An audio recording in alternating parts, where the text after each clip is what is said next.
भाईजान liquid line के ऊपर दो लाइन पे दो पाइप में आइस आ रहा है, जैसा कि कमेंट में आप देख सकते हैं।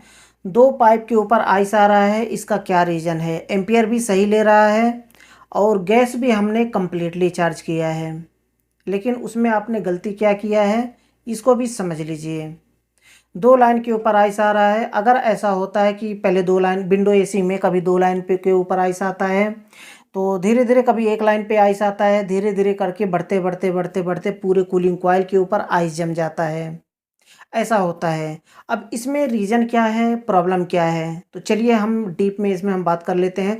उससे पहले मैं बताना चाहूँगा, अमरीश इलेवन टेक चैनल को सब्सक्राइब नहीं किया है तो चैनल को सब्सक्राइब कर लें और बेल आइकन को प्रेस करके ऑल पर क्लिक कर लें, ताकि हमारे आने वाली न्यू वीडियो की नोटिफिकेशन आपको मिल पाए और वीडियो को देख पाएँ सबसे पहले। तो हम बात करते हैं कि आखिर रीज़न क्या है इसमें दो लाइन पे आइस आता है। सबसे पहला तो ये रीज़न होता है कि रेफ्रिजरेंट का प्रेशर अगर कम होता है तो दो लाइनों पर, एक लाइन पर, तीन लाइन पर आइस आता है। जो लिक्विड लाइन जो कनेक्ट होता है जा करके इसमें हमारे कूलिंग कॉइल में, उसमें धीरे धीरे करके बढ़ने लगता है आइस। अब यहाँ पर देखिए गलती क्या होती है, मैं इसके ऊपर एक्सपेरिमेंट कर चुका हूँ, जिसकी वजह से मैं बता रहा हूँ, कंफर्म होकर के मैं बता रहा हूँ कि ये प्रॉब्लम होता है।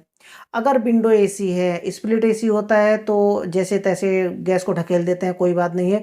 लेकिन विंडो एसी में थोड़ा केयरफुली रहना पड़ता है, थोड़ा ध्यान रखना पड़ता है।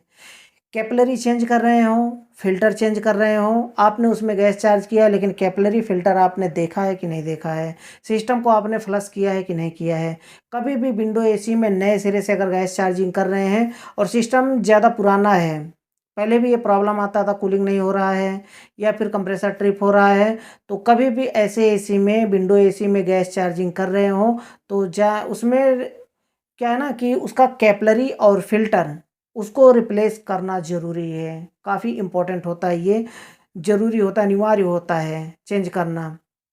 अगर विंडो एसी में वही फ़िल्टर, वही कैपिलरी आप लगा देते हैं, तो इस तरह का इश्यू आपको देखने को मिल सकता है। लेकिन सिर्फ़ ऐसा नहीं है कि यही एक इश्यू है जिसकी वजह से ऐसा हो रहा है, नहीं, और भी इश्यू हो सकते हैं इसमें। जैसे कि जब हम गैस चार्जिंग करते हैं उसमें, तो उससे पहले कूलिंग कॉइल को अलग, कंडेंसर को अलग-अलग करके फ्लश करना होता है और उस कंप्रेसर से नहीं, जो कंप्रेसर सिस्टम में लगा हुआ है उससे फ्लश नहीं करना चाहिए। आपके पास नाइट्रोजन होना चाहिए या फिर रेफ्रिजरेंट का प्रेशर या फिर वर्कशॉप कंप्रेसर अलग से, उससे आपको फ्लश करना होता है। लेकिन सबसे बेहतर तरीका जो होता है ना फ्लश करने का, वो नाइट्रोजन ही है। नंबर 1 पे आता है नाइट्रोजन। उससे बेहतर कोई भी जो प्रेशर होता है, कोई भी प्रेशर उससे अच्छा फ्लश नहीं कर सकता है। रेफ्रिजरेंट का प्रेशर मारते हैं, वैसे तो R410 का प्रेशर थोड़ा ज़्यादा होता है, उससे भी फ्लश हो जाता है, लेकिन नाइट्रोजन ज़रूरी होता है। तो नाइट्रोजन ज़्यादा लोग यूज़ नहीं करते हैं, क्योंकि कौन लेकर के नाइट्रोजन सिलेंडर को कौन लेकर के ढोएगा? ये इसलिए लोग नाइट्रोजन लेकर के नहीं जाते हैं। वैसे ज़्यादा महँगा नहीं होता है, लेकिन कौन उठा कर के लेके जाएगा ये मुश्किल होता है, कौन-सा साइड पे लेके कौन जाने के लिए प्रॉब्लम क्रिएट होता है। इसलिए लोग नाइट्रोजन लेकर के नहीं जाते हैं। हाँ, वर्कशॉप में अगर एसी उठा कर के लाते हैं तो वर्कशॉप में सिलेंडर खड़ा होता है, बड़ा होता है, तो वहीं पर पड़ा रहता है, उसी से हम फ्लश कर देते हैं। तो कभी भी विंडो एसी में अगर इस तरह का प्रॉब्लम आ रहा है, तो कूलिंग कॉइल को अलग और ये कंडेंसर को अलग-अलग करके पहले फ्लश करिए। उसमें जितने भी ऑयल है, मॉइस्चर है, जितना भी उसमें कचरा है, कुछ भी है, सब फ्लश करके बाहर निकालिए। जब तक आपको लगे ना कि हाँ, एयर जैसे मैं डाल रहा हूँ उसी तरह से एयर बाहर निकल रहा है। अगर ऐसा हो रहा है तो कंडेंसर और कूलिंग कॉइल हमारा फ्लश हो चुका है। अब इसके बाद हमें इंस्टॉल करना है फिर से, यानी कि डिस्चार्ज लाइन और सक्शन लाइन हमें जोड़ना है, जॉइंट करना है और उसके साथ में कैपिलरी और फ़िल्टर उसको आपने चेंज करना है। अब देखिए कैपिलरी फ़िल्टर चेंज करने का तरीका जो होता है, प्रोफ़ेशनल तरीका, मैं अपना एक्सपीरियंस में प्रैक्टिकल वीडियो इस टॉपिक पर मैं बना चुका हूँ। नीचे डिस्क्रिप्शन में आपको लिंक मिल जाएगा, वहाँ से क्लिक करके उस वीडियो को देखिए कि कैपिलरी को कैसे लगाया जाता है। कभी-कभी कन्फ्यूज़न हो जाता है कि कैपिलरी लगाने के बाद ऐसा कन्फ्यूज़ होते हैं कि यार पता नहीं उसमें कैपिलरी में ब्लॉकिंग हो गया या फिर कैपिलरी का मुँह खुला हुआ है, कन्फ्यूज़ रहते हैं। ये सारे कन्फ्यूजन को दूर करने के लिए मैं एक आइडिया लेकर के आया हूँ आपके लिए। ऐसा आइडिया कोई भी नहीं आज तक बनाया था, कोई भी ऐसा नहीं बताया था। क्योंकि सब लोग सीधा कैपिलरी को डालते हैं और ब्रेजिंग कर देते हैं ऊपर से।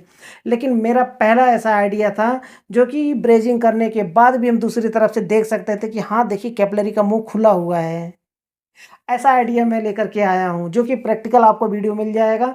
जा कर के देखिए और सीखिए। अगर आप चाहेंगे, अगर नहीं मिल रहा है वीडियो, आप चाहेंगे कि फिर से मैं ब्रेजिंग करके उस तरह से दिखाऊँ, तो आप कमेंट बॉक्स में पूछेंगे तो मैं ब्रेजिंग करके फिर से दिखाऊँगा कि कैपिलरी को लगाने के बाद भी आप देख सकते हैं कि कैपिलरी का मुँह खुला हुआ है। बाद में आपको फ़िल्टर में लगाना है। कैसे करना है, ये सारा प्रोसेस मैं, अगर आप चाहेंगे तो वीडियो बना करके दे दूँगा फिर से प्रैक्टिकल। तो उस तरह से कैपिलरी आपको लगानी है। कैपिलरी लगाने के बाद फ़िल्टर लगाना है, तो उसमें कन्फ्यूजन नहीं रहेगा, साफ दिखेगा। उसमें आप देख सकते हैं इस तरह से कि हाँ, उसमें जो है कैपिलरी का मुँह खुला हुआ है। मेन चीज़ यही होता है, कभी-कभी ऐसा होता है कि हीटर थोड़ा ज़्यादा दे देते हैं, तो ब्रेजिंग रॉड पिघल करके कैपिलरी का मुँह बंद हो जाता है। इसलिए जो मेरा आइडिया अपनाएँगे तो कभी भी ये कन्फ्यूजन नहीं रहेगा आपके साथ में। तो उसी तरह से कैपिलरी और फ़िल्टर को आपको चेंज कर लेना है। उसके बाद अच्छे से सिस्टम को वैक्यूम करेंगे पूरा कंप्लीटली। यानी कि थोड़ा उसमें 15 मिनट, 20 मिनट, 30 मिनट लगे। कुछ लोग कहते हैं 1 घंटा, 2 घंटा वैक्यूम करना चाहिए, ऐसा कुछ भी नहीं होता है भाई। 1.5 टन में, 2 टन में या फिर 3 टन का हो, 2 घंटा, 1 घंटा, 2 घंटा, ऐसा कुछ भी नहीं होता वैक्यूम करने का। वैक्यूम पंप खराब होता है, जिसकी वजह से वैक्यूम खींच नहीं पाता है। तो वो लोग कहते हैं कि 1 घंटा, 2 घंटा वैक्यूम करना चाहिए, ऐसा कुछ भी नहीं होता है। बड़े-बड़े टेक्नीशियन को मैं देखा हूँ, तो 15 मिनट, 20 मिनट बहुत हो गया, वैक्यूम हो गया बहुत इसमें, उतना वैक्यूम होता है। उतने में पूरा खींच लेता है। आपको हाथ अंगूठे से लगा करके देखना है कि क्या फेंक रहा है। अगर गैस से उसमें से एयर नहीं फेंक रहा है तो समझिए वैक्यूम हो चुका है। जब तक एयर फेंक रहा है, उसको आप वैक्यूम करिए थोड़ी देर। तो वैक्यूम करने के बाद फिर से आप रेफ्रिजरेंट को चार्ज करेंगे। ऐसा नहीं है कि सीधा आप वो सिलेंडर को उल्टा, कुछ लोग टेक्नीशियन को मैं देखा हूँ ऐसा कि सीधा सिलेंडर को उल्टा करते हैं। R410 है तो बात अलग है, R410 को उल्टा करके करना पड़ता है। लेकिन R22 है, तो उसमें आपको रेफ्रिजरेंट सीधा एकदम उल्टा करके आपको चार्ज नहीं करना होता है। ये अलग-अलग आउटडोर एम्बिएंट टेम्परेचर के ऊपर डिपेंड होता है कि आपको चार्जिंग कैसे करनी है ना? अगर R22 गैस चार्जिंग कर रहे हैं, तो उसमें क्या करना होता है ना, कि कभी भी सिलेंडर सीधा एकदम उल्टा करके हमेशा पूरा कंप्लीटली गैस चार्ज नहीं करना चाहिए। अगर ठंडक का समय है, तो थोड़ा-सा उल्टा करिए, थोड़ा-सा सीधा करके, यानी कि आपको पता चलेगा कि ये हम लिक्विड कितना डाल रहे हैं। अगर पूरा लिक्विड आप डाल देते हैं सिस्टम में ना, तो वहाँ पर क्या होगा, एम्पीयर बहुत ज़्यादा बढ़ जाएगा। एम्पीयर बढ़ जाएगा, प्रेशर कम रहेगा। यानी कि एम्पीयर, जैसे कि प्रेशर भी वहाँ पर दिखाएगा कि हाँ, प्रेशर भी पूरा हो गया है, लेकिन जो रनिंग करने का प्रेशर होता है वो रन नहीं कर पाएगा। क्यों? क्योंकि आपने पूरा लिक्विड ढकेल दिया है और लिक्विड जल्दी-जल्दी वो प्रेशर चल नहीं पाएगा सिस्टम में, क्योंकि उसको रन करना होता है रेफ्रिजरेंट को। कैसे? आउटडोर से इनडोर तक उसको रन करना होता है। अगर विंडो एसी है तो डिस्चार्ज फेंकता है, कंडेंसर में जाता है, कंडेंसर से कैपिलरी के रास्ते से कूलिंग कॉइल में जाता है, कूलिंग कॉइल से फिर वापस सक्शन के रास्ते से कंप्रेसर में आता है।